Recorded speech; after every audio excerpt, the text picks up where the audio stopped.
오늘은 아브라함이 하나님으로 믿으니 의롭게 된다 하는 주제로 말씀을 나누겠습니다.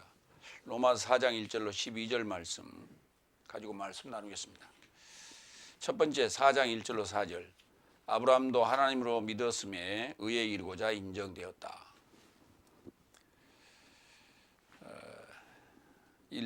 첫 번째 1절로 2절 말씀 다 같이 읽겠습니다. 그런즉 내 삶은 육체를 따라 만날 내 삶의 아버지 아브라함을 뭐라 말할 것인가? 왜냐하면 아브라함이 행위 삶에서 의롭게 되었으면 자랑을 가지나 도리어 하나님을 향해서는 아니다. 1절에 개역성경은 이렇게 썼어요. 그런즉 육신으로 우리 조상된 아브라함이 무엇을 얻었다 하리요 그랬어요. 얻었다라는 단어가 지금 헬라어로는 휴리스코라는 단어를 썼어요. 이 휴리스코라는 단어는 얻었다는 단어가 아니라 만나다 또는 발견하다 이런 단어예요. 그래서 이게 부정사로 쓰였어요. 그래서 그 부정사로 쓴 이 휴리스코를 앞에서 해석할 거냐 뒤에다 해석할 거냐예요. 그러니까 무엇을 얻었다 하리요라고 번역을 했어요. 그런데 스테판 여기서는 이렇게 됐어요. 그런즉 내 삶은 육체를 따라 만날, 부정사니까 이렇게 해야 돼요. 만날 누구? 내 삶의 아버지 아브라함을 목적격이에요. 뭐라고 말할 것인가? 이렇게 했어요. 주어가 누구냐 하면 내 삶이에요. 1인칭 복수입니다. 그런데 개역성경에서는 그런즉 육신으로 우리의 조상된 아브라함이 무엇을 얻었다 하리요? 주어가 없어요. 아브라함이 그랬죠. 그러니까 아브라함이 주어가 되어버렸어요. 아브라함이 주어가 됐는데 아브라함은 아버지와 아브라함이 동격인데 내 삶의 아버지 아브라함을 목적격이에요. 본문에는, 원서에는. 그러니까 주어는 내 삶이 주어예요. 내 삶이 그렇게 말할 것이냐고 의문문이에요. 무엇을 말할 것이냐? 무슨 말이냐면 지금 파울로스가 지금 얘기하는 요 내 삶이라는 그 대상은 유대인들 얘기하는 거예요. 유대인들이 아브라함을 조상이라고 그러잖아요. 아버지. 조상이란 말이랑 아버지란 말이랑 같은 말이에요. 파테르. 그 내 삶의 아버지 아브라함을 만날 텐데 어떻게? 육적으로 만났을 때 그 말이에요. 육체를 따라 이 말은 육적으로 만났을 때 그 아브라함을 뭐라고 할 것이냐? 뭐라고? 어떻게 여기 왔어? 뭘 했기 때문에 여기 왔습니까? 이 말이에요. 다시 말해서 죽어서 육적인 만남을 가졌을 때 뭐라고 말할 것이냐라고 하는 거예요. 그러지 지금 아브라함이 얻었다는 게 뭐냐? 그것을 논하는 게 아니에요. 무엇을 얻었느냐? 의롭다함을 인정받은 것 자체가 얻은 게 아니에요. 근데 그걸 얻었다고 지금 그렇게 의역을 해버렸어요. 그리고 지금 번역도 순서상으로 안 맞습니다. 2절 거기에 대해서 이제 답을 하기 시작합니다. 그러니까 1절이 지금 주제가 되고요. 2절부터 이제 설명이에요. 거기에 대한 설명. 아브라함이 행위 삶에서 의롭게 되었으면 의에 대한 얘기를 하는 거예요. 그러니까 아브라함의 의에 대해서 아브라함이 의롭다함을 인정받은 것에 대해서 지금 논하기 시작하는 거예요. 왜냐하면 아브라함이 행위 삶에서 의롭게 되었으면 자랑을 가지나 도리어 하나님을 향해서는 아니다. 무슨 말이냐면 행위 삶에서 의롭게 되었으면 육적으로 의롭다함을 얻었다면 자랑거리가 되지만은 하나님을 향해서는 아니라는 얘기는 무슨 말이에요? 영적으로는 아니라고요. 그게. 그래서 성경은 육적인 것과 영적인 것을 언급하고 있는데 하나님을 말할 때는 하나님의 입장에서는 영적이어야 된다는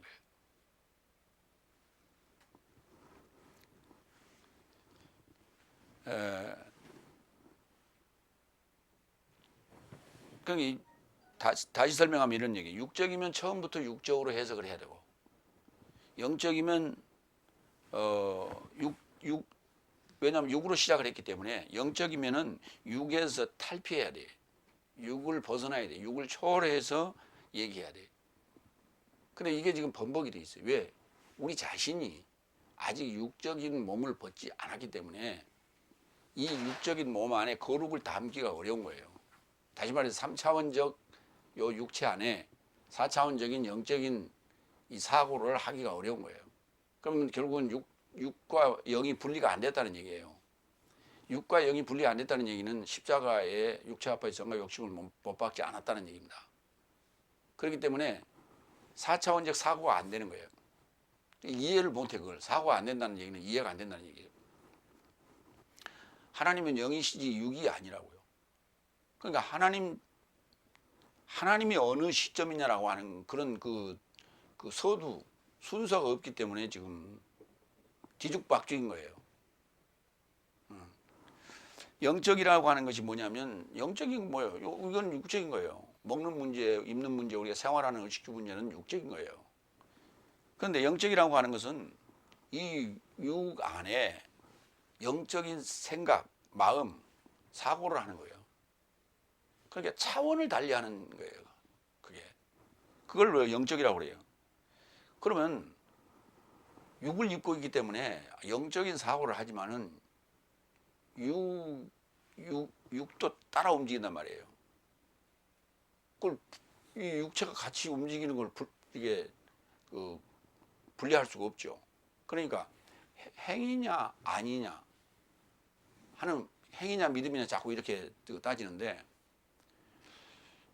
지금 우리가 이 예배를 드리고 있는 것도 영적인 것이면서 육이 이게 동반해야 돼. 수반해야 돼. 그걸 안 하면 말을 어떻게 내가 전합니까? 내가 손짓을 어떻게 합니까?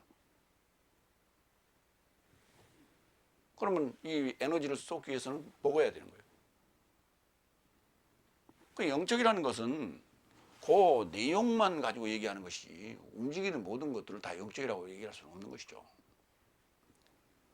그러니까 이제 우리가 이 대면 예배에 자꾸 지금 이 코로나19 사태에서 대면 예배 자꾸 고집하는 그 이유가 굳이 그게 영적 예배냐는 거예요. 내용이 중요한 거예요. 근데 내용은 없는데 모습만 있는 거예요. 그건 결코 육적인 어떤 자랑거리지 행위적인 삶이지 영적인 것이라 볼 수 없다는 얘기예요. 요한복음 4장 21절 24절 봅니다. 예수께서 그녀에게 말씀하신다. 여인이여, 시점이 오는 것을 나로 믿으라. 이때에 이 산에서도 말고 히에로솔림과 삶 안에서도 말고 네 삶이 아버지에게 예배할 것이다. 네 삶은 알아보지 못하는 것을 예배하고 내 삶은 구원이 유대인 삶에서 난다는 것을 알아보고 예배한다. 오히려 시점이 오는데 지금이다. 그때 참으로 예배하는 삶이 영과 진리 안에서 아버지에게 예배할 것이다. 왜냐하면 아버지도 그를 예배하는 삶을 찾으신다. 하나님은 영이시니 영과 진리 안에서 그를 예배하는 삶을 그가 예배함이 마땅하다.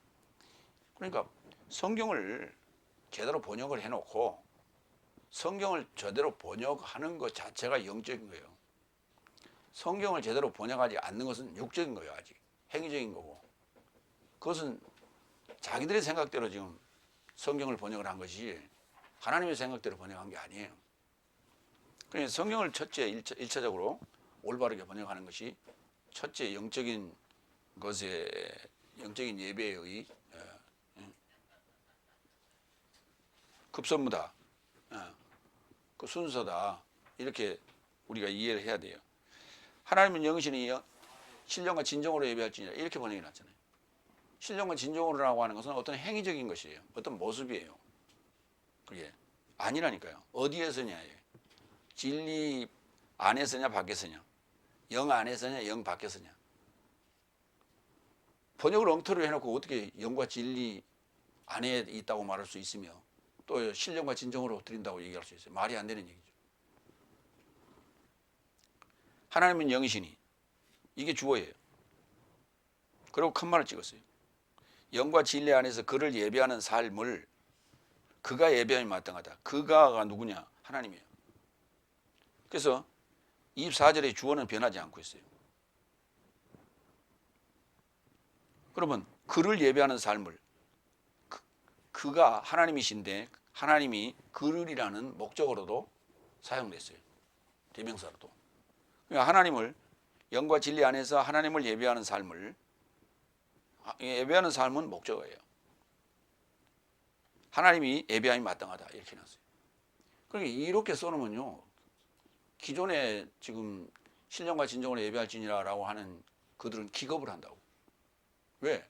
예배에 대한 개념 자체가 잘못됐어요. 예배하기 잘못되어 있는 거예요. 결국은 구약적, 지금 다섯째 날에 구약적 개념으로 지금 예배를 이해하고 있는 거예요.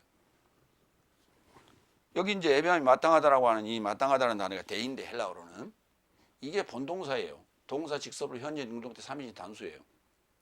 그런데 이 데이라는 동사를 must라고 하는 조동사로 번역했어요.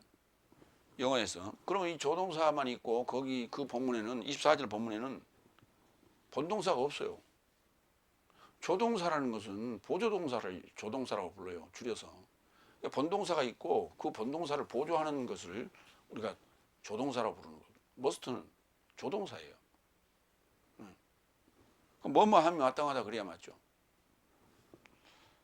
근데 조동사만 있는데 본동사 어디 있냐고 물어보면 대답을 못해요. 그래서 합리적이거나 논리적이지 못하다는 거예요. 그러니까 논리적이야만이 합리적인 대답을 하는 거예요. 근데 비합리적이고 비논리적인 걸 합법화해요. 이게 억지라는 거예요. 어거지. 어거지로 쓰는 거예요. 요즘 그런 습관이 요즘 누구야? 정광훈이가 어거지를 쓰죠. 우리 교회에서는 그 코로나 퍼뜨리지 않았다. 우리는 그런 계획을 수립한 적이 없다. 이런 어거지를 쓰는데, 이런 어거지를 쓰는 것에 대해서 이제 기성교회들이 이제 선을 긋기 시작합니다. 이단성이 있다. 이단이다. 이미 그는 기성교단에서 제명당한 자다. 하면서 얘기를 합니다만은 결국은 누워서 침 뱉기예요. 왜 그러냐면 기성교회가 그런 억지를 지금 쓰고 있는 거예요. 다섯째 날 교회가. 그 결과가 그대로 지금 그게 표면화돼서 외부로 드러나는 것 뿐이에요. 그리고 그 행동 자체가 좀 과격할 뿐이에요. 그러나 그걸 순화시켜서 지금 교회 안에서는 억지를 쓰고 있는 거예요. 비합리적이고 비논리적이에요. 하나님은 합리적이고 논리적이신 분이에요. 왜 그러냐면, 그리고 그러니까 합리적이고 논리적이란 말은 과학적이란 얘기예요. 과학은 비논리적이고 비합리적인 건 과학이 아니에요. 1 플러스 1은 2예요. 이게 과학이에요. 그런데 1 플러스 1은 1도 될 수 있고 3도 될 수 있다. 이거는 억지예요. 비합리적인, 비논리적인 거예요. 왜 그러냐면 온 우주 만물을 하나님께서 창조하셨다고 그렇게 교회에서 얘기하고 있잖아요. 그럼 온 우주 만물 자체, 물질 자체가 과학이에요. 그래서 과학적인 법칙에 의하여, 음양의 법칙에 의해서 물질이 생성되지 않는 것은 하나도 없어요. 모든 식물이, 모든 동물이 음과 양이 결합하여 새로운 그 물질을 만들어내고 재탄생을 하고 탄생을 하고 그렇게 하잖아요. 그런 거 하면 물질 그 자체, 광물질이라도 그 물질 자체가 음과 양의 조화로 되어 있어요. 플러스 마이너스 조화로 되어 있어요. 그 결합으로 되어 있어요. 이게 법칙이에요. 그러니까 하나님이 법을 만드신 분이고 그 법대로 만드신 게 우주 만물이에요. 그러니까 우리의 사고에도 우리의 생각에도 다 이렇게 음과 양이 조화롭게 되어 있어요. 성경에 히브리어로 되어 있는 구약도 헬라어로 되어 있는 신약도 다 음과 양 플러스 마이너스로 되어 있어요. 남성, 여성으로 되어 있다. 그러니까 이게 바로 하나님이에요. 그런데 그 하나님을 비합리적이고 비논리적인 설명을 하고 있고 그게 억지란 말이에요.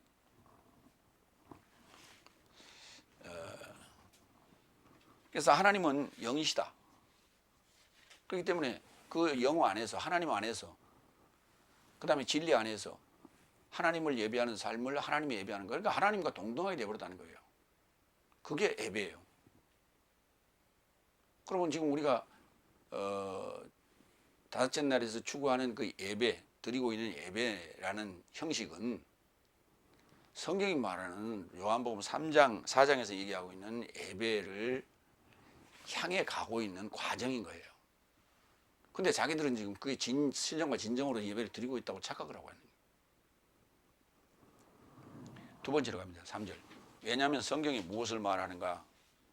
아브라함도 하나님으로 믿었으며 그것이 의에 이르고자 그에게 인정되었다. 지금 여기 3절에서 얘기하는 이 문제는 1절에 대한 답인 거예요. 1절 다시 한번 읽습니다. 내 삶은 육체를 따라 만날 내 삶의 아버지 아브라함을 뭐라 말할 것인가? 아브라함 만나서 뭐라고 할 것인가?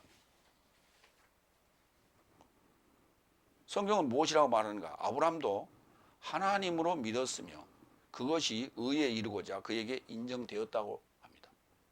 하나님으로 믿었기 때문에 의로 인정되었어요. 근데 의로 인정된 게 아니라 의에 이르고자예요. 에이스 디카이오시네. 그런데 여기 지금 개혁성경은 뭐라 했냐? 성경이 무엇을 말하느냐? 아브라함이 하나님을 믿음에 그려놨어요. 그 하나님을 믿음에 하나님 그렇게 당연히 일반적으로 그렇게 생각하는 게 맞죠. 하나님 믿어야죠. 그럼 하나님 뭐라고 믿어요? 하나님 만났어요. 아브라함이 하나님 만났어요. 그런데 하나님 보고 뭐라고 불러요? 당연히 하나님으로 믿어야죠. 그런 얘기 아니에요. 여기 하나님이란 단어는 역격이에요. 본문에는. 역격이란 말은 에게 또는 의로로 번역해야 돼요. 그러니까 하나님이 에게 믿은 게 아니에요. 하나님 의로 믿었다고요. 그럼 뭐가 빠졌어요? 이게 이제 그 영어 문장 그 형식으로 말하면 사형식에 해당되는 문장이에요. 그런데 사형식에 해당되는 문장인데 목적어가 빠져 있어요. 그러니까 직접 목적어, 간접 목적어 이런 형식으로 되어 있는 거예요. 그러니까 하나님으로는 간접 목적어고 뭐뭇을이라는 직접 목적어가 빠져 있어요. 그 뭐뭇이라는 것이 뭐냐? 말씀이에요. 이건 창세기 12장을 지금 그대로 인용했는데 거기에서 안다는 전제하에 그것은 빼버렸어요. 그러니까 성경을 구약과 신약을 연결해서 본다라고 하는 차원은 이런 걸 유추해낼 수 있어야 되는 거예요. 아브라함이 뭘 쫓아갔어요? 말씀을 쫓아갔죠. 갈대아 우르를 떠나서 내가 너에게 지시할 땅으로 가라. 말씀이 아브라함을 지시했잖아요. 그래서 말씀을 쫓아갔단 말이에요. 그 말씀을 뭐로 믿었다고요? 하나님으로 믿었기 때문에 그대로 순종한 거예요. 그것을 의로 여겼다는 거예요. 갈라디아서 3장 5절도 6절 동일하게 이제 바울로스가 기록한 거기 때문에 같은 표현입니다만 보겠습니다. 그런즉 네 삶에게 성령을 공급하시고 네 삶 안에서 능력을 역사하시는 이는 법의 행위에서 난 것이냐 믿음의 들음에서 난 것이냐 아브라함이 하나님으로 믿음에 그가 저에게 의롭다 인정받은 것과 같다. 예, 여기도 동일하게 아브라함이 하나님으로 믿음에 그랬어요. 거기도 마찬가지 말씀을이란 부분을 뺐어요. 야고보서 2장 22절로 23절. 이건 다른 사도가 쓴 거예요. 야고보가 쓴 겁니다. 이 야고보서는 예수님의 젖동생 야고보서예요. 그러니까 예수님의 12제자 중에 한 사람인 야고보서는 요한의 동생 야고보는 제일 먼저 순교를 했기 때문에 이걸 쓸 여력이 없었어요. 그래서 예수님의 젖동생 야고보가 쓴 책이 야고보서인데 야고보서 2장 22절 23절 너는 믿음이 그의 행함과 공동으로 일하고 행함에서 나온 믿음이 완전하게 되었음을 보고 있으며 성경이 말하는 것이 채워졌으니 아브라함이 하나님으로 믿었더니 거기도 마찬가지예요. 야고보서도 이렇게 썼어요. 아브라함이 하나님으로 믿었더니 의에 이르고자 그에게 헤아림을 받았으며 그는 하나님의 보시라 초청받았다. 여기 행함이라는 단어를 여기 이제 더 첨언했죠. 그 행함이라는 게 뭡니까? 말씀을 하나님으로 믿었는데 그가 행한 것이 바로 믿음으로 이삭을 드린 거예요. 예. 그리고 행함이라는 게 결국은 말씀을 따라서 갈대아 우르를 떠나서 가나안 땅으로 간 거예요. 그게 행함이죠. 그것은 바로 말씀을 하나님으로 믿었기 때문이에요. 그러면 이제 거기에 대한 그 입증 자료가 디모데후서 3장 16절로 17절에 있어요. 모든 성경은 영적 하나님이며 교리를 향하여 책망을 향하여 교정을 향하여 의 안에서 훈육을 향하여 유익하니 있는 하나님의 사람이 모든 선한 일을 향하여 온전케 갖춰져 온전하게 하려 합니다. 여기 영적 하나님이라는 단어가 나와요. 우리 개혁 성경을 뭐라 썼어요? 모든 성경은 하나님의 감동으로 된 것으로 올려놨어요. 이 하나님의 감동으로 된 것이라는 단어가 한 단어예요. 테오푸니스토스.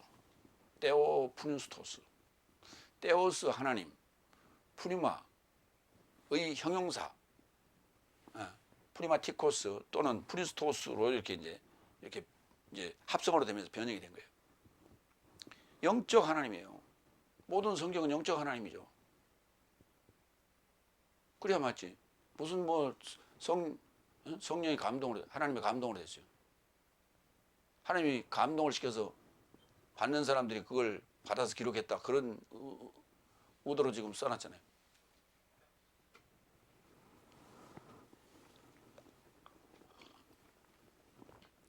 그러니까 성경을 번역부터 잘못해놓고 그걸 영적으로 믿으라, 영적이라 얘기하는데, 그렇기 때문에 지금 현재 교회가 영적이라는 얘기를 쓸 때는 신비스러운 것들만 얘기해요.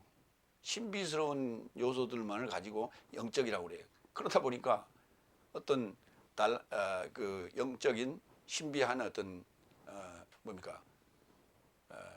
은사가 나타나야 돼. 그래야만이 영적인 거고, 그런 신비한 요소가 없으면 영적이 아닌 거야. 그냥 단순히 지식이라고 생각하는 거야. 그러면 단순한 지식이면, 일반적인 지식이면 그걸 이해하는데 어려움이 없어야 되잖아요. 충분히 알아들어야 되잖아요. 근데 알아듣지 못하잖아. 그럼 영적이 아닌 거예요. 그게 자기들은 영적인 요소가 지금 전혀 그런 그 요소가 안에 없어요. 그 안에 그 소화력이 없다고. 왜 우유를 못 먹는 사람들이 있죠? 우유 마시면 설사하는 사람들이 있죠. 그건 뭡니까? 우유를 소화할 수 있는 그 효소가 없어요, 몸 안에. 그렇기 때문에 그래서 설사를 하는 거예요. 같은 개념이에요. 영적인 말씀을 던져주면 이해가 안 돼. 지금 무슨 말이 저래요? 왜 그러냐? 기존에 잘못된 번역, 오역된 그 번역이 머릿속에 딱 박혀 있어요. 그게 화석화 돼 버렸어요. 그렇기 때문에 이 뇌가 소프트해야 되는데 화석화되고 고정화돼 버렸기 때문에 전혀 그것을 뒤집어서 생각할, 달리 생각할 어떤 여력이 없는 거예요. 그게. 세 번째로 갑니다. 그러니까 아브라함이 무엇을 믿었다고요? 말씀을 믿었어요. 근데 그것을 이제 신약에 와서 성경이라고 우리가 이제 번역을 하잖아요. 그걸 이제 집대성을 했기 때문에 성경이라는 번역을 하는데, 성경이라는 단어가 그라페라는 단어인데, 그라포, 기록했다. 그 기록한 게 뭐냐? 영적 하나님이라니. 그럼 두 가지가 있는 거예요. 내 몸 안에 기록된 지식이 두 가지 종류예요. 하나는 영적 하나님, 하나는 육적 하나님이에요. 그 육적 하나님이라는 게 사탄적인 육체적인 사고예요. 그 육적 사고를 하느냐, 영적 사고를 하느냐 이거예요. 세 번째, 4절 5절. 그래서 일하는 자에게 그 싹은 은혜를 따라 인정되지 않고 오히려 빚을 따라 인정된다. 일하지 않는 자에게도 경건치 않은 자를 의롭게 하시는 자를 접하여 믿는 자에게도 의에 이르고자 그 믿음이 인정된다. 5절 좀 어렵죠?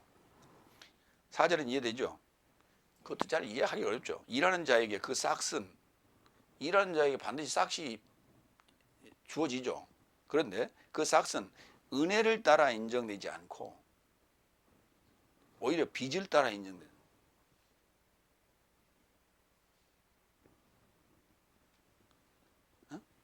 은혜가 아니에요. 일하는 자에게 주어진 삭은. 이걸 이제 우리가 삭군이라고 그래요. 삭군. 삭군. 목적 자체가 돈이에요. 일하는 목적 자체가 돈. 그래서 그건 은혜가 될 수가 없어요. 그 다음에 5절. 일하지 않은 자에게도 경건치 않은 자를 의롭게 하시는 자. 누구예요? 하나님이죠. 그 하나님을 접하여 믿는 자에게도 의에 이르고자 그의 믿음이 인정된다. 그러니까 일이라고 하는 것이 꼭 뭐냐는 거예요. 이 일의 기준이. 이 일이라는 단어가 에르곤이라는 단어예요. 에르곤. 근데 에르곤이라는 단어는 에르가조마이, 일하다, 노력하다. 이 단어에서 온 거예요. 그 예를 하나 들어봅시다. 우리가 자기 집을 짓는 것도 굉장히 힘든 일이에요. 그랬더니 아니 뭐가 힘들어요. 그 건설회사에서 아파트 지어가지고 그냥 돈 내고 사면 되는 거지. 그건 지금 이제 우리가 규격화된 어떤 상품을 사는 개념이고, 자기 집을 짓는 것은 옛날에는 시골에서 목조 건물은 다 나무를 사다 짓든지 아니면 다른 집을 사다가 옮기든지 그랬어요. 다른 집을 사다 옮길 때는 그걸 전부 해체했다 다시 조립하는 거죠.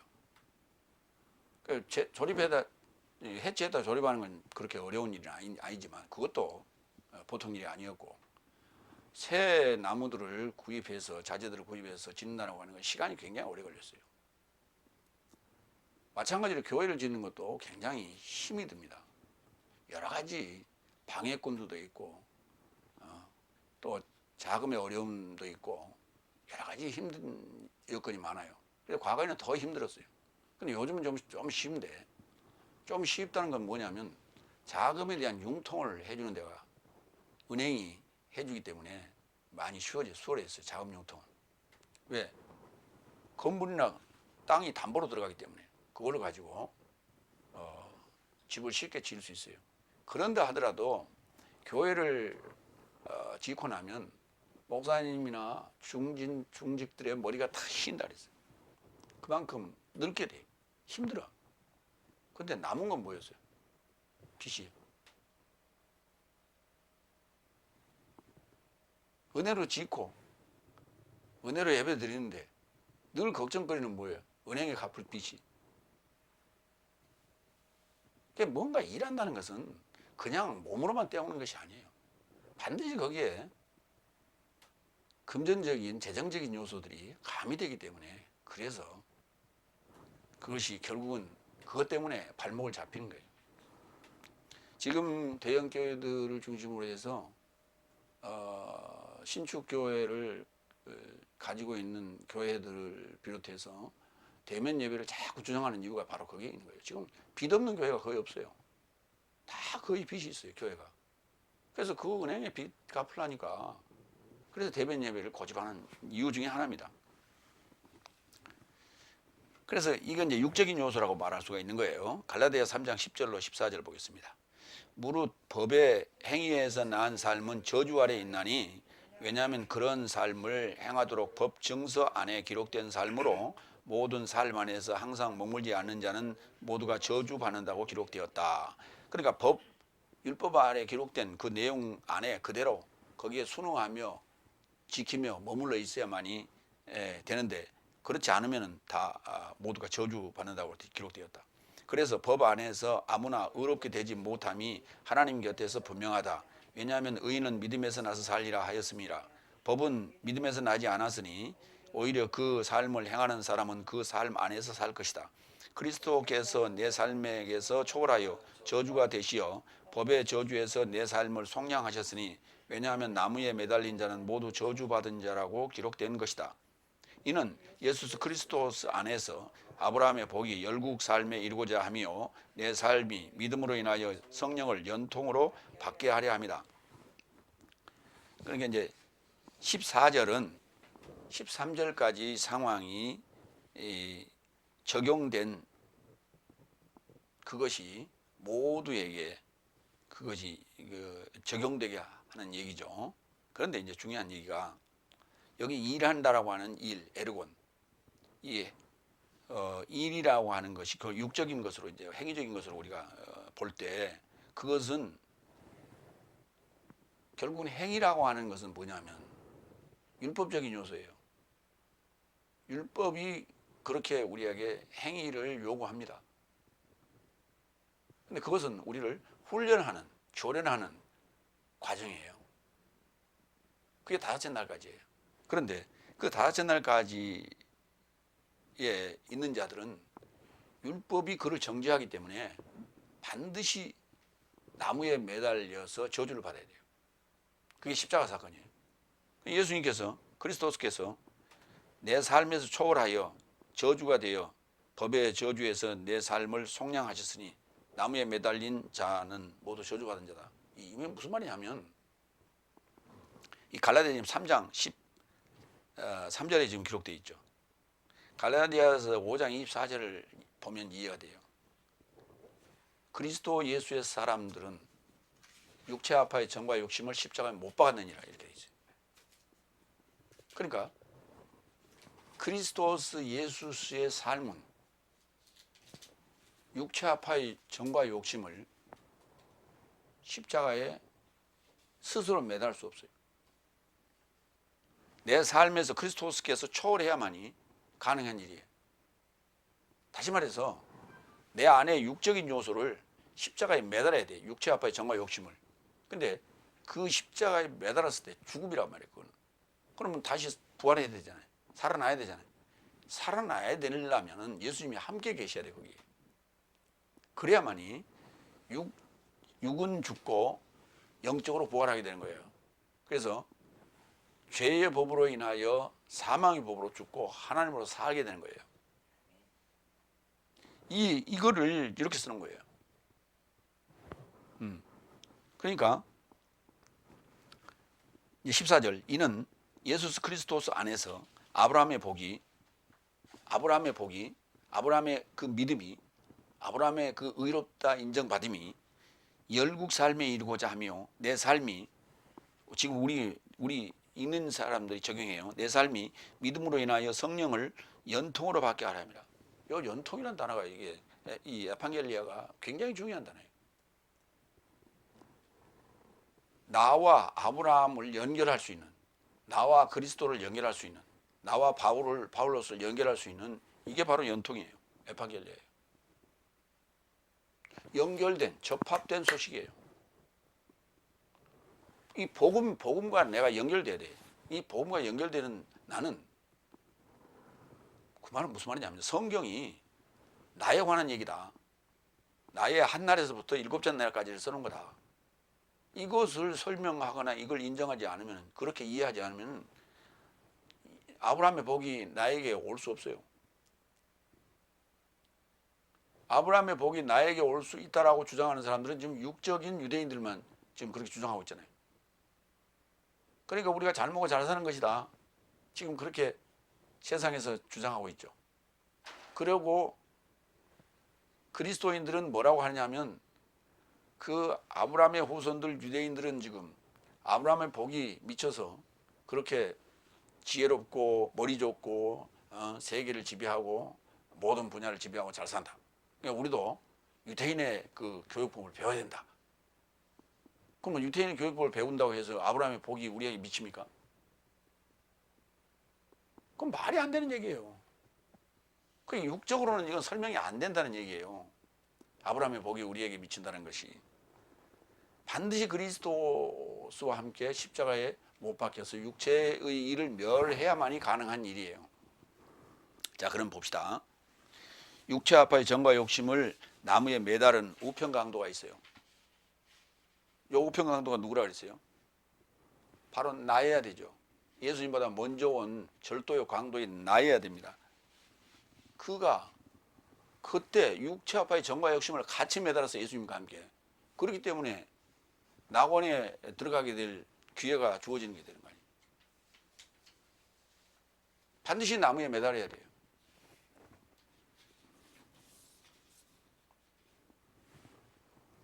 나무에 매달렸다는 얘기는 죽음을 얘기하는 것이에요. 우리가 죽으면은 그 트로이 전쟁이라고 그러죠. 트로이 전쟁. 그래서 그리스와 그 트로이 간에 이제 일어난 전쟁인데, 그때 이제 그 팔리스하고 그다음에 뭡니까? 여기 아킬레스하고 이제 그게 펠리스가 그 트로이 왕의 둘째 아들이고, 그 첫째 아들은 결국 이제 그 아킬레스 사촌을 이제 아킬레스인 줄 알고 죽였어요, 전쟁에서. 그런데 결국 이제 아킬레스가 1대1 싸움을 도전해 가지고 결국 이제 아킬레스가 이기죠. 그래서 그 이름이 뭐더라? 세자였는데 결국 이제 죽어요. 근데 이제 그 장례 치르는 화장하는 장면이 나와. 그래서 아킬레스의 그 사촌 조카를 화장할 때도 그 눈에다가 동전 두 잎을 양쪽에 이렇게 붙여요. 이게 저승가는 노잡돈이라고 그래요. 그리고 그 트로이 왕의 그 이제 왕자가 되죠. 큰 왕자가 이제 죽임을 당하고 그 시체가 아킬레스가 이제 끌고 가버린단 말이에요, 자기 진영으로. 근데 밤에 몰래 그 왕이 거기를 찾아와, 아킬레스한테. 그래서 결국 이제 그 아킬레스 감동을 해서 그 시체를 보냅니다. 그 시체를 가져가서 또 마찬가지 씻어서 화장을 하기 위해서 나무 위에 뉘어놓고 통전 두 입을 또 거기다 이렇게 눈에다 가립니다. 그게 저승가는 노잣돈이라고 그래요. 근데 그걸 어떻게 이 동양에서 그 노잣돈을 입에다 물어줘요, 여기는? 그건 또 눈에다 하더라고. 그러면서 나무에 태워요, 화장을 해요. 그것과 결국 무관하지 않는다. 예. 왜냐하면 육체 아파의 정과 욕심을 나무에 매다는, 그건 저주예요. 나무와 관련된. 그 나무가 뭐 저기 무슨 나무냐, 백나무냐, 아니면 무슨 뭐 느티나무냐 이런 게 중요한 게 아니고, 그 나무 자체가 마른 나무예요. 마른 나무는 불에 타죠.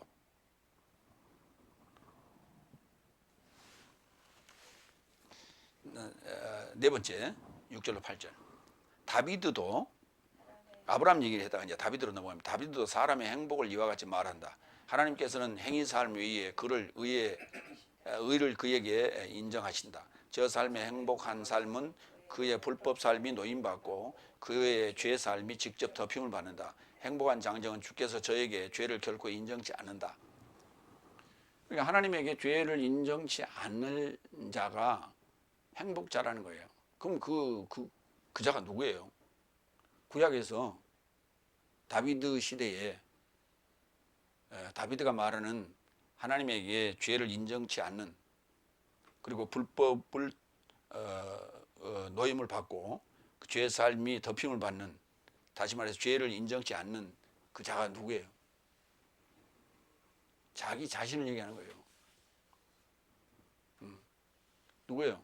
밧세바를 취하여서, 우리아의 아내 밧세바를 취해서 결국은 솔로몬을 낳잖아요.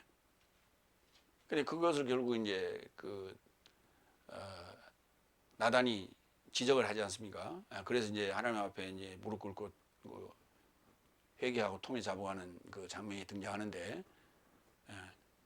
그래서 이제 그걸 덮어주는 거예요. 죄를 덮어주면서 너는 결코 성전을 짓지 못한다. 그래서 솔로몬 때 결국은 솔로몬 성전을 짓게 되는 거예요. 그러니까 그것을 자기 얘기를 쓴 거예요, 지금 다비드가. 결국 이제 예수님께서 오셔서 이 부분에 대한 얘기를 하시는데, 그런다고 해서 다섯째 날에 죄가 묻지를 않았을 뿐이지 죄가 없어진 건 아니죠. 그 죄라고 하는 것은 우리를 창살 없는 감옥에 가다 놓는 거예요. 그게 죄예요. 그럼 거기서 우리가 풀려나야 돼. 그게 바로 구세주가 할 일입니다. 구원주가 할 일이 나를 창살 없는 감옥에서 죄인을 영원히 해방시켜주는 자유의 몸으로 만들어내는 것이 구원이에요. 마태복음 6장 12절로 13절. 내 빚쟁이 삶에게 내 삶이 놔준 것 같이 내 빚진 삶을 내 삶에게 놔주십시오. 그러면 이 얘기는 무슨 말이야? 아까 일하는 자에게 싹시 빚이라 그랬죠. 은혜가 아니라. 그럼 결국은 다섯째 날까지 이 행위 삶의 빚을 청산해 주세요. 그 말이에요. 그러면 결국은 우리가 이 주기도를 하는 6장 12절, 마태복음 6장 12절 이 대목은 빚진 삶에게 내 삶이 놔준 것 같이라고 하는 이 놔줬다는 얘기는 다섯째 날을 대상으로 하는 거예요. 그리고 여섯째 날에 이 기도를 우리한테 가르쳐 주시잖아요. 그러니까 이 기도를 받은 자들이 여섯째 날인데 여섯째 날이 이 빚진 삶에게 그 놔준다라고 하는 그 빚쟁이를 놔주는 것이 결국은 일반 단어로 빚진 자에게 빚쟁이를 놔주는 게 결국은 다섯째 날이에요. 그럼 그 말이 무슨 말이냐면 다섯째 날 행위적인 예배에 가둬놓지 말고 그걸 풀어주라고 말이에요. 그걸 풀어주는 게 뭡니까? 성경 해석 제대로 해서 해설을 하라고요. 어떻게? 예수님이 오셔서 우리가 육체 아파의 정과 욕심을 십자가에 못 박았다. 내가 그리스도와 함께 십자가에 죽은 것은 이 표현은 바로 무엇을 전제하느냐? 죄의 법으로 죽고 죄의 법으로 인하여 사망의 법으로 죽고 하나님으로 살고자 합니다. 이게 좀 놔주는 얘기예요. 빚진 삶에서 놔주는 거예요. 그게 다섯째 날 삶은 계속 빚쟁이를 만드는 거예요. 여섯째 날 삶은 그 빚쟁이를 놔주는 거예요. 13절 그리고 내 삶을 시험에 이르고자 빠지게 하지 마시고 오히려 내 삶을 나쁜 자로부터 구출해 주십시오. 이는 내세 삶에 이르는 나라와 능력과 영광이 아버지의 소유이기 때문이다.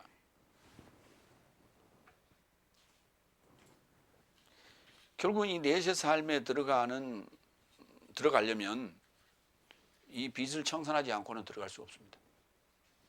다섯째 날에는 무거운 죄의 빚진 짐을 지고 있는 거예요. 그래서 그걸 지고는 들어갈 수 없어요. 그래서 그걸 청산해야 돼. 그래서 자유로운 몸으로 홀홀 날아가야 되는 거예요. 그게 일곱째 날이에요. 누가복음 11장 4절. 거기는 좀 줄여서 써놨죠. 주기도문을. 그리고 내 삶의 죄 삶을 내 삶에게 놓아주소서. 죄 삶을 놓아달라고 그랬어요. 왜냐하면 내 삶에게 빚진 모든 삶에게 내 삶이 놓아주고 있기 때문입니다. 결국 이제 죄와 빚을 같은 맥락으로 이해했어요. 그리고 내 삶을 시험에 이르고자 들어가게 마시고 오히려 내 삶을 나쁜 것으로부터 구하소서. 이제 이 내용을 좀 이제 해설하는 부분이 요한 1장 8절로 10절이에요. 만일 내 삶이 죄를 갖지 않았다고 언급한다면 내 삶 스스로 속이는 것이요 진리가 내 삶 안에 없는 것이다. 만일 내 삶이 죄를 동의하면 저는 신실하시고 의로우사 내 삶을 내 삶에게 놓아주시고 모든 불의로부터 내 삶을 깨끗하게 하려 하십니다. 만일 내 삶이 죄 짓지 않았다고 언급한다면 하나님을 거짓말하는 자로 만들고 있으며 그의 말씀이 내 삶 안에 없는 것이다. 그러니까 의인은 없나니 하나도 없다라고 하는 것을 이제 다섯째 날까지 전제를 했죠. 그 전제하에 지금 하는 얘기예요. 그러니까 믿는다라는 게 뭐냐면 회개부터 시작하는 거예요. 그 회개는 율법을 믿는 게 아니고 예수님의 말씀을 예수님의 해설을 믿는 거예요. 예수님의 해설을 믿는 거예요. 그러니까 구원의 메시지는 예수님의 말씀이에요. 그런데 그 예수님의 말씀이 너무 어렵게 써놨어요. 그냥 받아 써놨어요.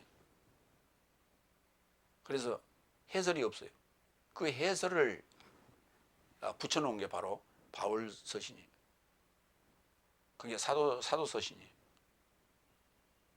근데 그거를 이해를 못하고 바울이 자기 왕국을 세웠다고 자기 신학을 만들었다고 이런 엉터리 같은 소리를 하는 사람들이 있어요. 참 기가 막혀요. 성경을 어떻게 보는 거예요? 7날의 개념이 없으니까 그런 거예요. 성경이 어디까지 성경이고 어디가 해설인지 주석인지 그걸 몰라. 그러니까 이게 뭐냐면 기존의 신학의 그 틀에서 벗어나지를 못하는 거예요. 그 기존의 신학의 틀이라는 건 다섯째 날 안에서의 행위적인 삶의 교리예요. 그렇게 만들어진 거예요. 지금 우리나라에서 주로 그 가르치고 있고 믿는 조직신학이라는 게 조직신학이라는 말을 쓰는데 조직신학이라는 말은 그건 미국에서 들어온 거예요. 미국에서 들어오는 것은 결국은 화랑 거예요. 네덜란드. 그럼 세계는 좀 두 가지 조류가 있어요. 신학 사상이. 하나는 화란 신학. 화란 신학이 결국은 미국 신학이에요. 왜냐하면 미국이 신학자가 없었어요. 그래서 그 신학을 정립하기 위해서 네덜란드 화란 신학자들을 자기 미국으로 귀화시켜 가지고 그걸 조직 신학을 만들게 한 거예요. 그래서 유럽에서는 뭐라고 부르냐면 교의학이라고 불러요. 조직 신학이라 안 합니다. 미국에서는 그것을 그렇게 이제 자국화 시켜 가지고 조직 신학이라고 부르는 거예요. 그리고 이제 그게 한 부류고 또 한 부류는 독일 자유신학이에요. 독일 자유신학은 신비적인 요소, 이해가 안 가는 요소, 해석이 불가능한 요소, 이건 빼버려 다. 말하지 말라고 그래요. 빼는 게 아니에요. 그냥 놔두고 설교 시간에 얘기하지 말라는 거예요. 그걸 이제 자유신학이라고 불러요. 그러니까 그것만 빼버리면 그 엑기스 핵심을 빼버리면 뭐예요? 자기 얘기만 해야죠. 그냥 뭔 얘기해도 좋아.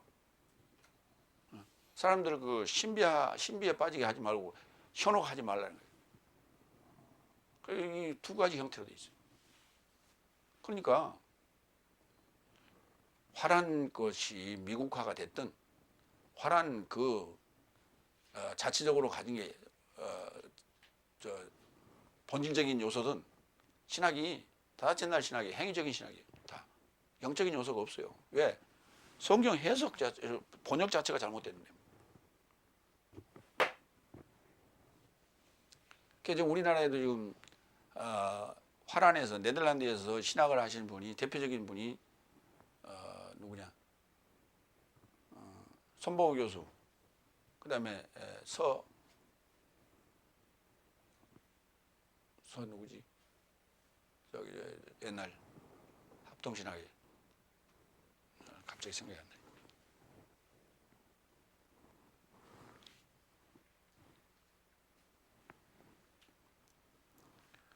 그분들이 와서 얘기해봐야 결국은 다 그 소리가 그 소리예요. 교의학이나 조직신학이나 같은 맥락이에요. 다를 게 없어요. 이제 조금 어떠면 조직신학은 조금 더 좀 약간 좀 바랬다고 할까? 좀 그런 차이예요. 약간의 차이. 서철원 박사, 서철원 교수. 그 좀 화란 큰 집 그러니까 에서 공부를 하고 오셨는데 매 한 가지. 그분들이 와서 고백한 얘기가 있어요. 국내 와서.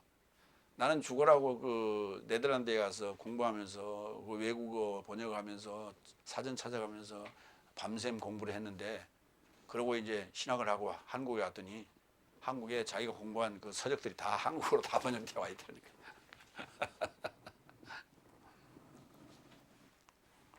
그러니까 결국 이제 그게 명예지 거기서 공부하고 왔다라고 하는. 그래서 학생들이나 신학생들이나 성도들은 그런 어려운 공부를 외국에 가서 한 거에 대한 그 존경심이에요. 사실 어떻게 보면.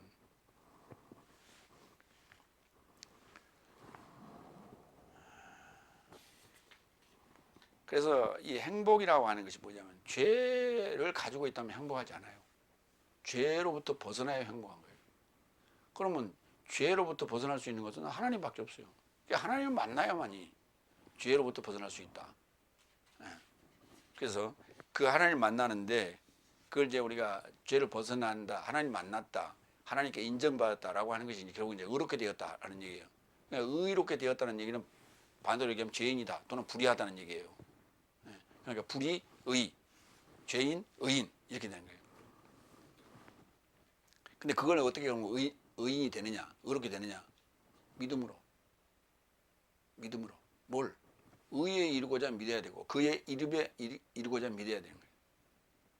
그래서 그 단서가 하나 붙어 있어요. 에이스라는 전치사 단서가 붙어 있는데 그걸 전부 다 누락해버렸더라고요. 두 번째로 갑니다. 로마서 4장 9절로 12절. 무할례 안에서 믿음의 의의 인을 할례의 표적으로 취한 아브라함. 다섯 번째. 그런즉 이 행복이 할례를 접한 것이냐 혹은 무할례를 접한 것이냐. 왜냐하면 그 믿음이 아브라함에게 의에 이르고자 인정되었다고 내 삶은 말한다. 그런즉 그가 어떻게 인정받았느냐? 할례 안에서 있으면서냐 무할례 안에 있으면서냐? 할례 안에서가 아니라 무할례 안에서니라. 예. 그러니까 이제 다비드가 말한 행복이 할례에 접한 것이냐 무할례에 접한 것이냐. 그 믿음이 아브라함에게 의에 이르고자 인정되었다고 내 삶을 말한다.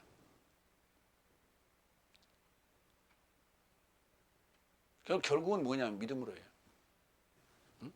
다비드도 믿음으로 하나님을 믿음으로 말씀을 하나님으로 믿음으로 그러니까 그 말이에요.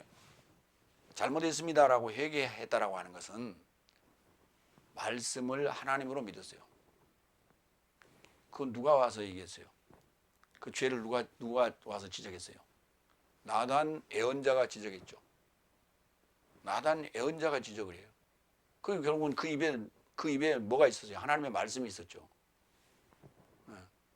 그래서 그 과부의 양 한 마리를 그걸 뺏어버렸다. 그런 이제 그 나단의 설교를 듣고 그가 무릎을 꿇잖아요. 그러니까 말씀 앞에 무릎을 꿇은 거예요. 그게 믿음이다. 셋째 날에 아브라함이 의인이 되었다는 말이 아니라 말씀을 하나님으로 믿었기 때문에 인내와 절제 안에서 여섯째 날에 하나님의 의의 표현이 이루어지게 된 것이다. 이런 얘기예요. 이제 설명하자면 히브리서 그 아브라함의 이제 그 믿음 아브라함에 대한 얘기를 좀 더 보겠습니다. 히브리 11장 13절로 14절. 모든 삶이 믿음을 조차 연통 삶을 받지 못하고 죽었으나 멀리서 그 삶을 보고 신뢰하고 환영하며 저 삶이 땅에서는 열국인과 나그네 삶이라 동의하였으니 이런 삶을 말하는 삶은 본향 연구하는 것을 드러내 보이심이라. 믿음을 조차 연통 삶을 받지 못하고 죽었어요. 이걸 약속을 받지 못하고 죽었다고요? 약속이 언약인데. 응? 그럼 말이 안 되는 소리예요. 히브리 11장 13절 한번 봐요. 개역성경이 뭐라고 되어 있나?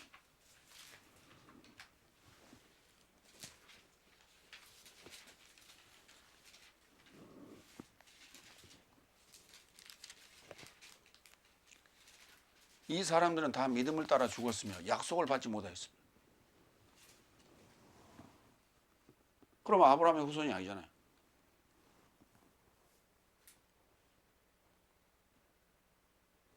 말이 안 되는 소리를 써놨는데도 그대로 놔두고 읽어요. 생각해 보지도 않고.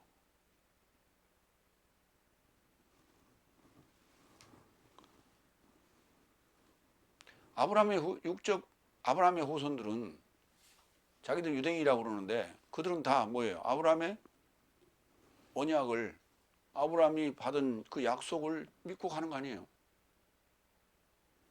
그래서 믿음으로 순교하고 했던 거 아닙니까? 근데 말이 안 되는 소리예요. 믿음을 조차 연통 삶을 받지 못하고 죽었으나 말이 안 돼. 그래야 말이 되죠. 연통 삶을 받지 못했다고. 연통 삶이라는 것은 무슨 말이냐면 일곱째 날까지 가지 못하고 다섯째 날에 죽었다고 말이에요. 셋째 날, 넷째 날, 다섯째 날에 죽었어요. 첫째 날 죽은 사람도 있죠. 누구예요? 첫째 날 누가 죽었어? 헤벨, 아벨. 그러니까 그 말이 그게 그렇게 연통이 안 된 거예요 지금. 연결된 소식이 연결이 안 돼. 왜? 가다가 끝나버렸어. 히브리서 11장 17절로 19절. 아브라함은 시험을 받아 믿음으로 이삭을 드렸는데 연통의 삶을 받아들였던 그가 독생자를 드리는데 그를 향하여 이삭 안에서 자손이 너에게 초청될 것이라 그가 전에 받았기에 하나님께서 죽음 삶에서 능히 일으키실 줄을 짐작하였으므로 비유 안에서 그를 마련한 것이다. 아브라함이 믿음으로 이삭을 드리는데 이유가 뭐라고요? 연통의 삶을 받아들였던 그가 독생자를 드리게 되는 거예요. 연통의 삶을 받아들인 거예요. 연통의 삶을 받아들였다는 얘기는 무슨 말이에요? 누구를 봤다는 얘기예요? 아브라함은 지금 셋째 날이에요. 연통의 삶을 받아들였어요. 누구를 봤어요? 예수님을 봤다고요. 여섯째 날에 나타날 예수님을 본 거예요. 그리고 누구도 봤어요? 일곱째 날에 나타날 우리도 봤단 말이에요.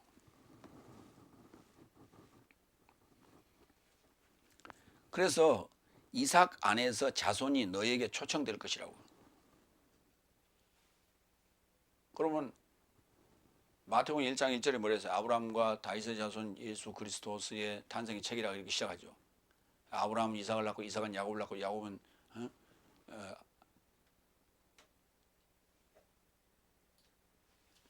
뭡니까?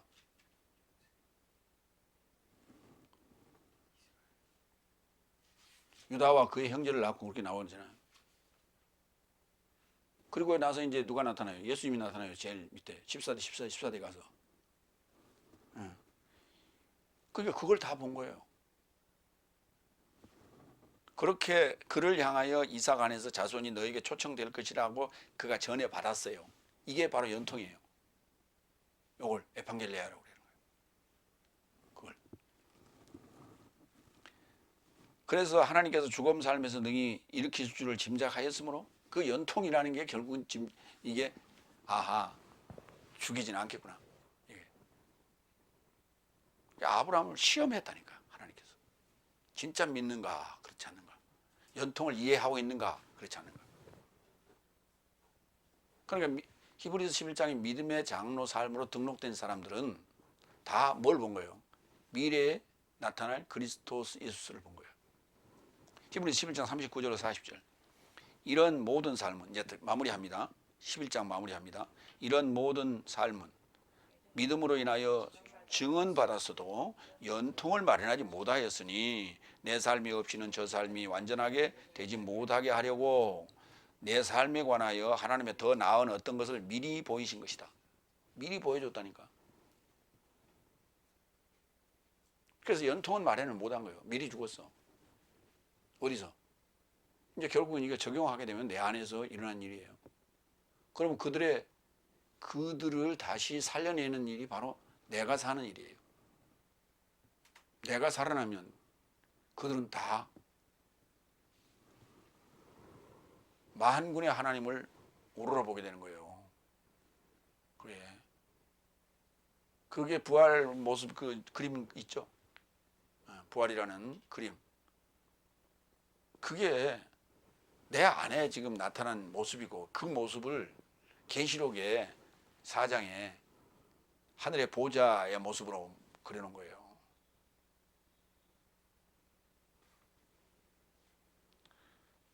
그러니까 불교에서 그 동서남북으로 해서 이렇게 그 그림을 그리죠. 그게 지금 저기 티베트 불교 같은 데서 이제 주로 하는데 그걸 뭐라고 하는데 그 이름이 동그란 원 안에 큰 모래로 가지고 이렇게 술을 놨다가 이제 그 행사가 끝나면 지워버린대. 그런 것. 그 다음에 이제 그 절간을 세우는 뭐 일주문로부터 시작해서 뭐 사자 사천왕 뭐 이런 것들이 다 그게 내 안에서 깨달은 그쪽에서는 극락이라 하죠. 극락의 모습이에요.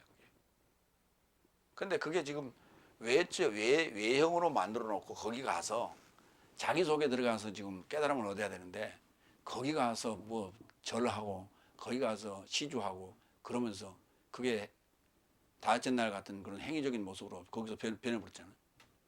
교회도 마찬가지예요.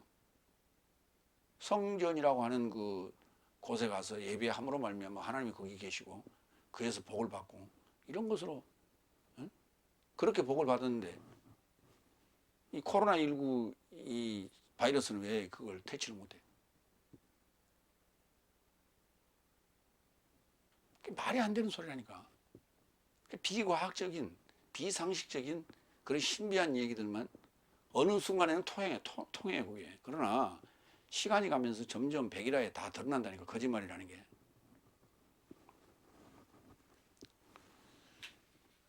요한복음 8장 56절로 58절. 네 삶의 아버지 아브라함은 내 나를 알아보려고 즐거워하였고 알아보고 기뻐했다. 이게 그 말이에요. 예수님께서 하시는 말씀이에요.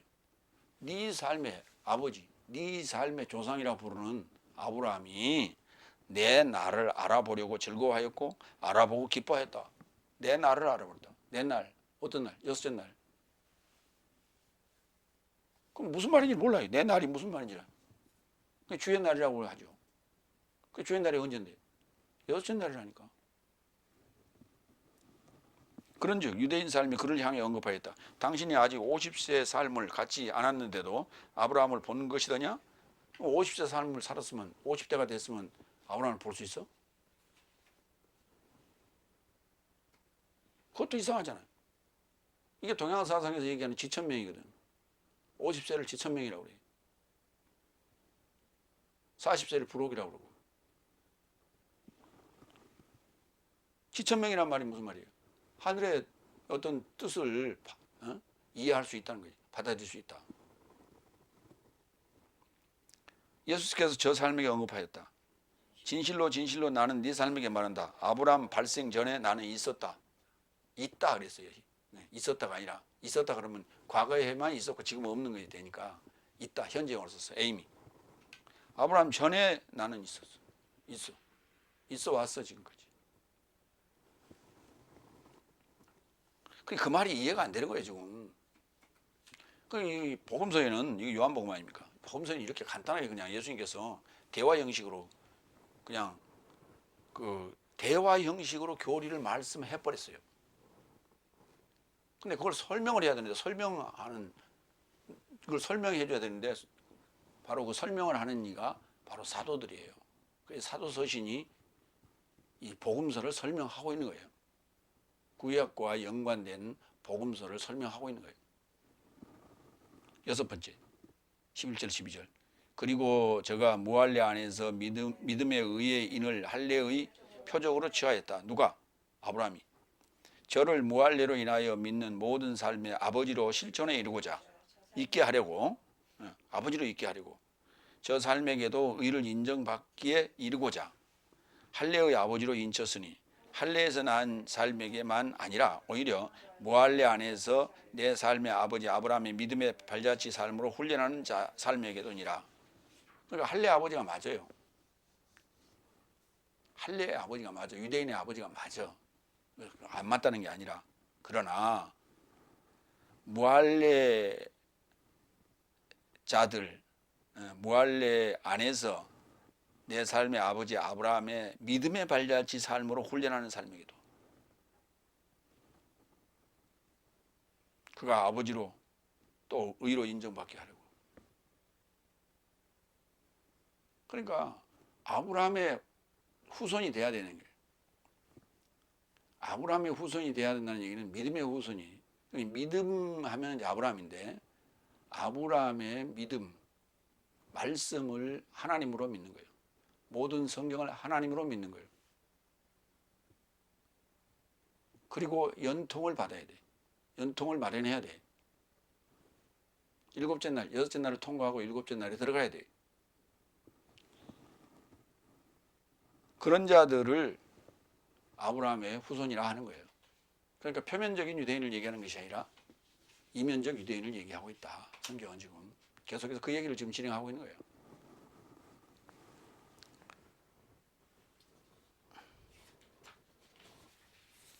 그래서 할례의 아버지만 되는 것이 아니라 무할례의 아버지도 된다. 뭐 할 때? 아브라함의 믿음의 발자취를 따라서 그걸 훈련하는 삶에게든. 그러니까 반드시 믿음이라는 전제가 이게 들어가야 돼요. 그러니까 보세요. 지금 파울로스가 얘기하는 이 로마서에 제일 먼저 등장한 게 복음이에요. 근데 그리고 뭐냐면 믿음으로 의롭게 된다는 얘기예요. 믿음에 이르고자 믿음에서 나서 믿음에 이르고자 의롭게 된다고요. 복음 안에서요. 그러니까 올바른 복음을 전해야 돼요. 제대로 본문이 번역이 되고 제대로 해설을 해서 전해줘야 돼요. 그게 하나님의 말씀이에요. 그게 하나님의 해설이라고 그래요. 네. 그것을 믿어야 돼요. 그것을. 그러니까 파울로스가 그 믿음이라고 하는 지금 주제로 지금 계속 얘기를 하고 있는 거예요. 무엇과? 복음, 의, 그 다음에 죄. 그 다음에 이제, 우리 이제 생각이 유대인이 아닌 자들을 이방이라, 열방이라, 열국이라 이렇게 말하기 때문에 거기에 대한 정의를 지금 하는 거예요. 그러면 그 거슬러 올라가서 누구 때부터 유대인이냐? 아브라함서부터다. 왜냐하면 그들의 조상을 아브라함이라 하니까. 그래서 마태가 그렇게 썼고 아브라함과 다윗의 자손 그리스도스 예수스의 탄생의 책이라 이렇게 쓰기 시작한 거고 그거를 주제로 해서 파울로스가 지금 해설을 하고 있는 거예요. 복음이 뭐냐? 나는 복음에 이르고자 예정되었고 또 초청받았다. 그 다음에 의가 뭐냐? 믿음으로써 의롭게 된다. 그러면 그 언제부터냐? 아브라함 때부터다. 그럼 아브라함은 그 믿음의 의인으로 우리가 그 인정받았다고 하는데 그러면 모세나 그 다음에 그 뒤에 예언자들 왕들 이 시대는 어떻게 할 것이냐? 이제 그러니까 그것을 연결시켜 주는 것이 연통이라는 거예요. 그게 에반겔리아. 그래서 중요한 이 7날의 개념과 그 다음에 이 연결된 소식이라고 하는 연통, 에반겔리아 이 개념, 그 다음에 세 가지 법과의 이 서로 그 연결되는 요 일치점을 찾지 못하면 성경은 요원한 얘기예요. 풀어지지 않는 숙제고 또 어느 시각으로 보면 모순투성이고 그래서 뭔가 흐트러져 있는 것을 정리하고 짜맞춰서 정상화시켜놔야 돼요. 완성시켜놔야 되는데 그거를 지금 2000년 동안을 씨름하면서 지금 오고 있는데 그걸 못하고 있는 거예요. 아직도. 근데 우리는 지금 이걸 다 풀어서 해설하고 조직화 해놨는데 들으려고 하질 않아요. 그거 들어도 무슨 말인지 이해를 못해요. 왜? 너무 많기 때문에 그래요. 양도 많기 때문에. 그러나 핵심은 있다. 기본 과정에서부터 시작해서 마태복음과 창세기를 들으면 아하 하고 이해가 돼요. 근데 그걸 인내를 못해요.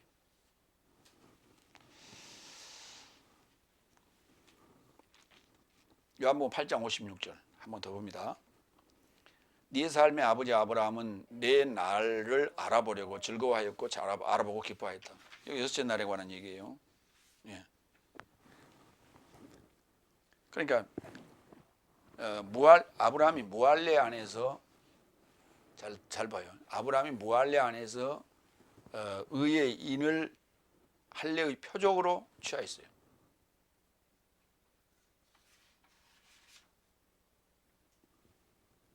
그래서 아브라함의 후손들이 할례를 받기 시작합니다. 아브라함의 후손들이 아브라함과 이삭과 야곱의 후손들이 할례를 받기 시작해요. 그러니까 아브라함서부터 할례를 받았어야 되는데 아브라함은 할례를 받지 않았어요. 그래서 아브라함은 무할례 안에서 믿음의 의의 인을 할례의 표적으로 취하였다. 그 할례라고 하는 것이 신명기에 기록된 대로 마음의 할례를 얘기하는 거예요. 마음의 할례를. 그럼 믿음으로 우리가 의롭다라는 얘기가 이 믿음의 할례를, 의의 인을 할례의 표적으로 받는 것인데 우리도 그 믿음으로 가능한 거예요. 표피를 찢는 그런 것이 아니고 마음의 가죽을 베는 거예요. 그 마음의 가죽을 벤다는 얘기가 무슨 말이냐면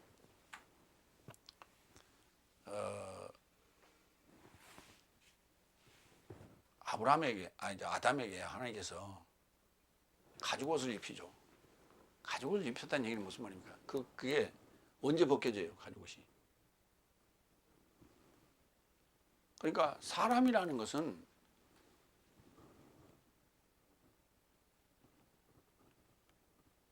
이 고집이라는 게 그게 쇠고집이라고 그러죠. 쇠 가죽으로 가장 지는 게 쇠 가죽이에요. 소가죽, 쇠 등심줄, 뭐 그런 얘기 하죠. 쇠심줄 같다 그랬다. 쇠심줄. 그러니까 이게 그걸 표현하냐면 고집통을 얘기하는 거예요. 그게 딱딱하게 굳으면 얼마나 그게. 그래서 우리가 뭐 신발을 만들 때 쇠 가죽으로 주로 만들잖아요. 오래 신어요. 질기고. 그래서 사상이라고 하는 것은, 어떤 교리라고 하는 것은 고집스럽게 수호해야 돼요. 그래서 그 가죽 같은 거예요. 근데 그게 아닐 때는 베어버려야 돼요. 한번 생각해 보세요. 가죽옷이 있는데 칼로 싹 뱄다. 이렇게 찢었다. 못 입는 거예요. 그러니까 이제 그것을 패션화해서 이제 거기를 꼬매죠.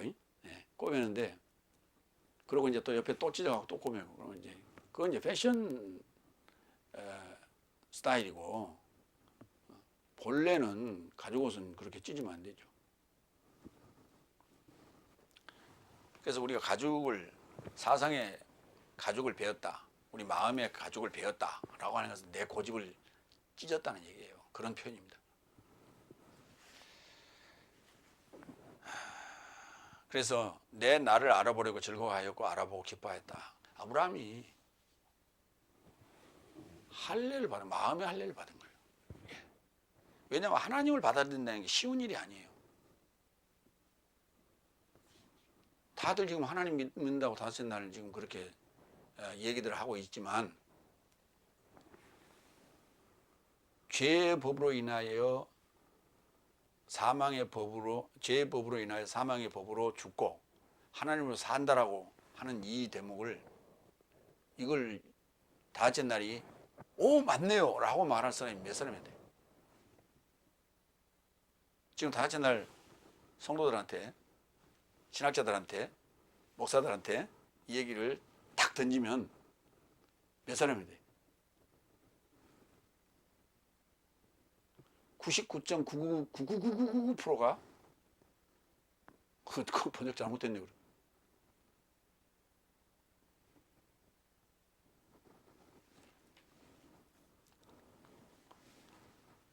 알아보려고 하지도 않고 왜 그렇게 번역했습니까? 라고 묻지도 않아요. 대번에 나오는 소리가 번역 잘못했네요. 마태복음 1장 1절, 아브라함의 아들 다비드의 아들 크리스토스 예수스의 탄생의 책이다. 그런즉 세대 삶의 모두가 아브라함부터 다비드까지 14대요, 다비드부터 바벨론의 이주까지 14대요, 바빌론의 이주부터 크리스토스까지 14대라. 놓치고 있으면 어떡해요?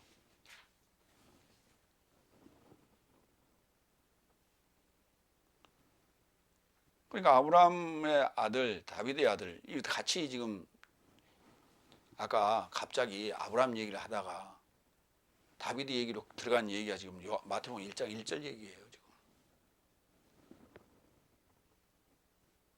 그럼 그걸 어떻게 연결을 우리가 해야 됩니까? 아브라함은 셋째 날이고요. 다윗은 다섯째 날이에요. 그리고 법 하죠.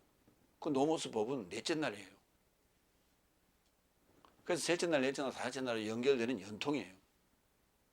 그리고 내 나를 알아보려고 즐거워하였고 알아보고 기뻐하였다라고 하는 것은 여섯째 날이에요. 그게 연통이에요. 근데 그 연통이라는 단어 에판겔리아를 약속이라는 단어로 바꿔놨으니 참 답답한 얘기예요. 누가복음 16장 22절로 25절을 볼까요? 부자와 거지 나사로 얘기해요.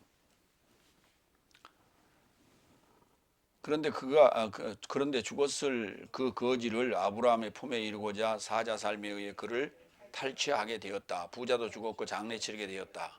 그리고 음부 안에서 고문 삶 안에 있는 그의 눈살을 들어 올려 멀리서부터 아브라함과 그의 품 삶 안에 있는 아자로스를 본다. 그리고 그가 소리쳐 언급하였다.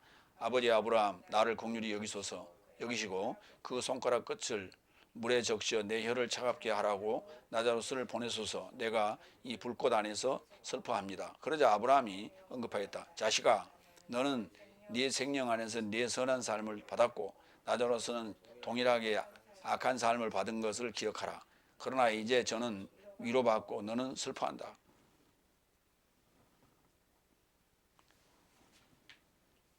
결국 이게 거지는 뭐라는 얘기예요? 아브라함의 품에 들어갔다는 얘기는 무슨 말입니까?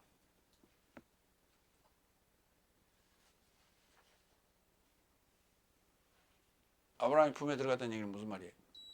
거지 나자로스가 어쨌다는 얘기예요?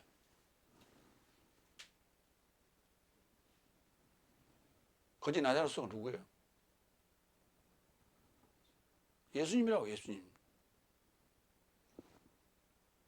예수님이 나사렛 예수죠.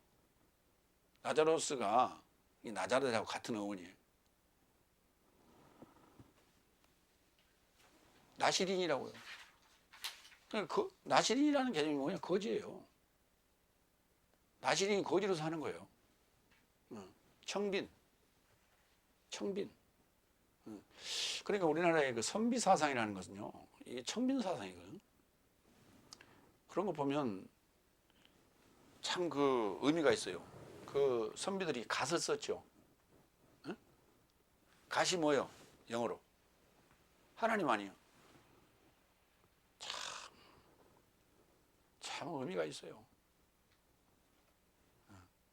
근데 그 갓이 보면 말총으로 만들라고 이렇게 뭐 말총으로 만든 게 갓만 말총으로 만든 게 아니고 그 임금이 쓴 그 모자 있죠. 위에 이렇게 두 개 있는 거. 그다음에 그 저 제상들이 쓰는 그 모자들 보면 옆에 이렇게 달려가 투명한 거 붙었죠. 날개. 그러니까 임금 거는 위로 솟았고, 그다음에 그 신하들 것은 옆으로 이렇게 돼 있잖아요. 그게 무엇을 상징하냐? 갓도 마찬가지예요. 그게 무엇을 상징하냐면 매미의 날개예요. 매미 날개. 그럼 뭐냐면 매미가 뭘 먹고 사느냐? 이슬 먹고 살아요. 이슬을 먹고 살아. 아주 청빈하고 깨끗한 삶을 사는 거예요. 그러니까 그것을 쓰는 사람은 매미처럼 살아라는 거예요. 매미처럼. 그렇게. 이게 청빈 사상이 거지 사상이라고. 예수님 자신을 비유해서 지금 거지 나자로스로 좀 표현한 거예요.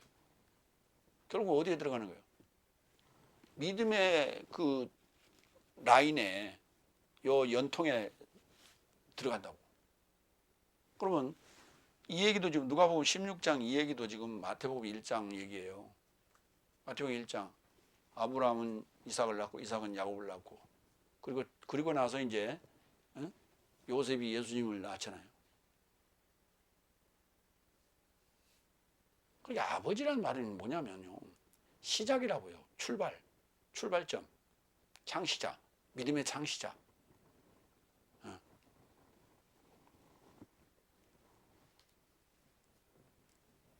결국 그렇게 뭘 믿었다는 얘기예요. 아브라함이 믿은 믿음은 뭐예요? 예수님. 예수가 올 것을. 여섯째 날에 예수가 와서 내 삶을 연통으로 마련해 줄 것을 믿었다고요. 갈라디아서 3장 17절 29절 봅니다. 그러나 나는 이것을 말한다. 그리스도스에 이르고자 하나님에 의하여 비준된 언약을 이게 지금 아브라함과 한 얘기예요. 아브라함과 한 얘기예요. 그리스도스에 이르고자 하나님에게 의하여 비준된 언약을 아브라함과 맺은 언약이 무슨 언약이었다고요? 그리스도스에 이르고자 메시아에 이르고자 여섯째 날에 이르고자 그 말이에요. 구원에 이르고자 이 말이에요. 그러니까 아브라함과 하나님이 맺은 그 언약이 그리스도스에 이르고자 해요. 430년 만에 생긴 법이 율법이죠. 그 연통을 폐기함에 이르고자 무효케 하지 못한다. 그러니까 언약과 연통은 다른 건데 언약과 같은 개념으로 약속이라고 번역해 버렸어요. 개혁성에서. 언약이라는 단어는 디아테케 말로 한 약속이에요. 그걸 언약이라고 했죠. 디아테케라고 하는 것은 이렇게 관통에 했단 말이에요. 응? 그러니까 아브라함이 그 새를 갈랐죠. 배를 갈랐죠. 그 횃불이 그리 지나갔다니. 이게 소위 그 피의 맹약인 거예요. 그게 결국은. 그런데 연통이라는 단어는 연결된 소식인데 에판겔리아예요. 에판겔리아. 그러니까 셋째 날 아브라함과 맺은 언약은 여섯째 날 그리스도스에 관한 얘기라고요. 그러면 그 과정이 셋째 날, 넷째 날, 다섯째 날, 여섯째 날 이렇게 연결되잖아요. 그렇게 가게 돼 있는 그 연결된 소식을 넷째 날에 나타난 율법이 폐기할 수 없어요.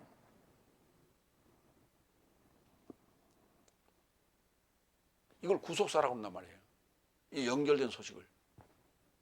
다른 말로 얘기하면 18절. 왜냐하면 그 상속권이 법에서 난 것이거든 더 이상 연통에서 난 것이 아니다. 그러니까 연통이 결국은 뭐라고요? 상속권에 관한 얘기라고 그래요.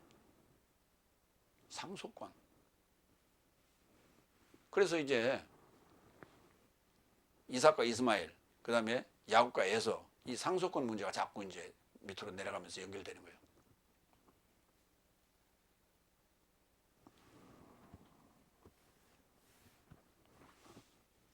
더 이상 연통에서 난 것이 아니다. 그래서 하나님께서는 연통으로 인하여 아브라함에게 은혜 베푸신 것이다. 연통으로 은혜를 베풀었다니까. 그러니까 이 연통이라는 것을 아브라함이 받아들였기 때문에 벌써 여섯째 날에 나타날 그리스도스를 봤기 때문에 그래서 이삭을 드린 거예요. 마음 놓고. 하나님 날 시험하시는구나. 그러니까 만약에 이삭을 주신 것도 하나님이고 거두시는 것도 하나님인데 거두시기 위해서 주셨다면 그 하나님 내가 믿을 하나님이 안 되죠. 못 되죠.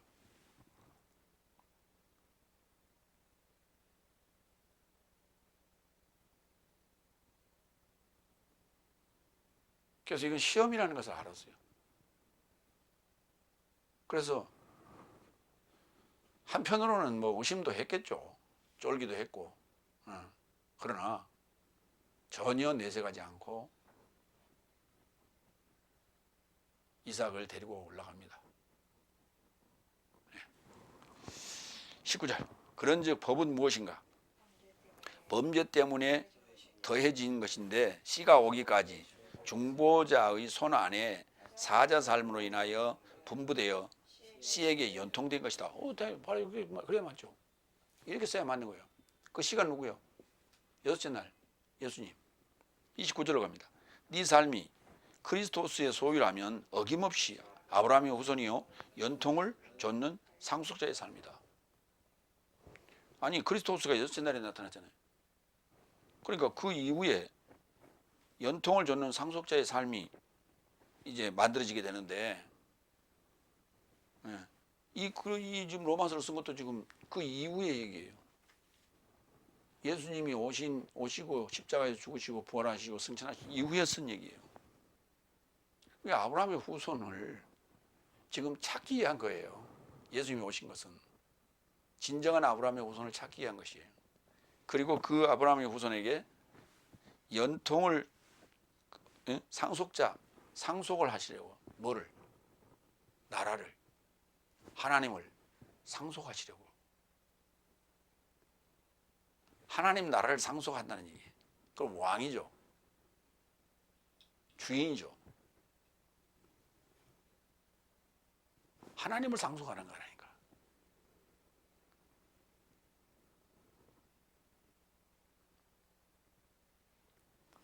지금 우리나라의 그 상속법을 보면 모든 자녀들에게 균등하게 재산을 분배하도록 돼 있어요. 근데 그 아버지가 진 빚도 상속이 됩니다. 그러니까 그 있는 재산을 상속받았으면 아버지가 진 빚도 상속받아서 균등하게 분배하면서 각자 갚아야 돼요. 하나님 나라를 상속한다니까 하나님 나라를 상속할 때 하나님의 자녀들이 한꺼번에 싹 모여야 다 균등하게 분배를 하겠죠. 그러면 그래서 지금 교리가 예수님이 오셔서 어느 날 이제 재림하시면은 믿고 죽었던 사람도 그때 다 같이 일어나 가지고 한꺼번에 이제 하나님 나라에 들어가서 상속을 나눌 거 아니에요, 그죠? 근데 그러면 미리 죽은 사람들은 믿다가 죽은 사람들은 어디가 있어? 어디서 대기하고 있는 거예요? 그러니까 그러한 사고 발상의 자체가 다 육적이라고요. 이 세상의 법칙에 준해서 지금 생각을 하는 거예요.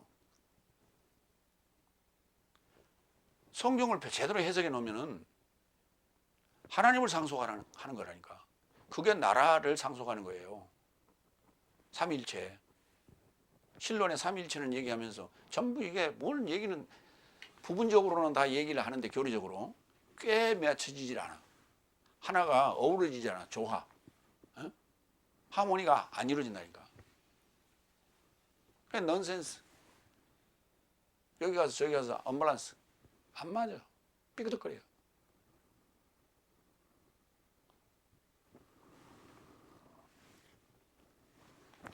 마무리합니다.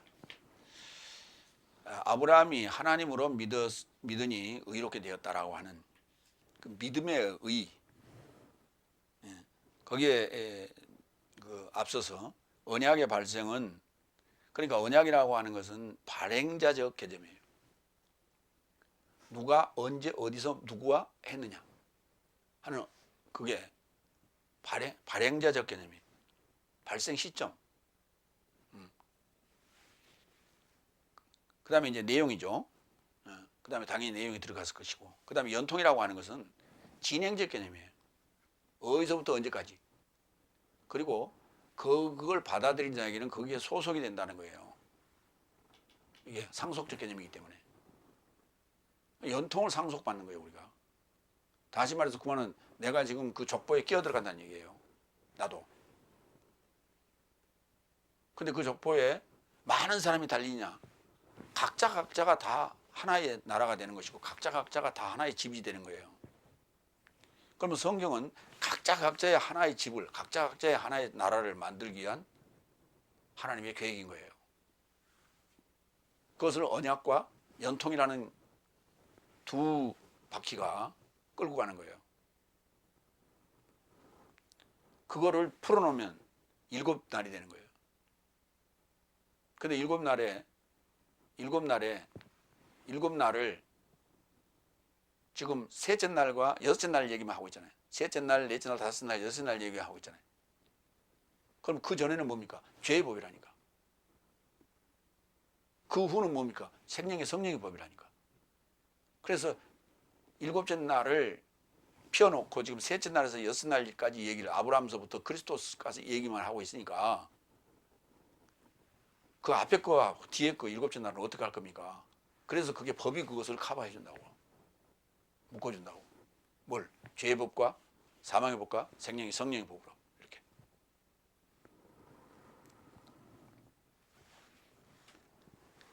그 언약의 발생은 하나님께서 말씀을 믿는 아브라함에게 의에 이르고자 하신 것이며 430년 후에 주신 법은 범법자를 정죄하기 위한 것이니 법은 언약을 연통을 폐기하지 못합니다. 믿음의 연통을 좇는 상속자 삶은 아브라함의 후손이며 그리스도스의 소유이다. 본문은 오늘 신앙인들에게 무엇을 믿는가? 영적인 말씀을 믿는가? 아니면 육적인 말씀을 믿는가? 하나님 믿는가? 사탄을 믿는가? 어떻게 믿는가? 육적으로 믿는가? 영적으로 믿는가? 무엇 하려고 믿는가? 복받기 위해서 믿는가? 천국 가기 위해서 믿는가? 아니면 하나님 나라를 상속하기 위해서 믿는가? 이런 것을 지금 질문하고 있다.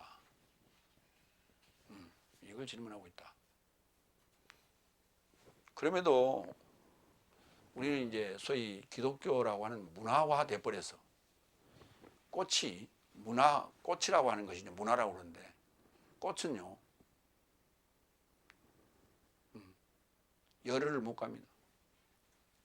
그 영화는 그걸 문화라고 그러는데 문화라 하기도 하고 영화라 하기도 하는데 바래게 돼 있어요. 그래서 기독교의 문화는 이미 바래지고 있어요. 계속 피고지고 계속 바래지고 있어요. 그래서 반드시 열매 맺어서 다음 세대로 이게 전파가 돼야 되고 전이가 돼야 돼요. 그래서 올바른 씨앗을 맺었을 때 그것이 바로 믿음이다. 그것이 복음이다. 마무리하겠습니다. 기도하겠습니다.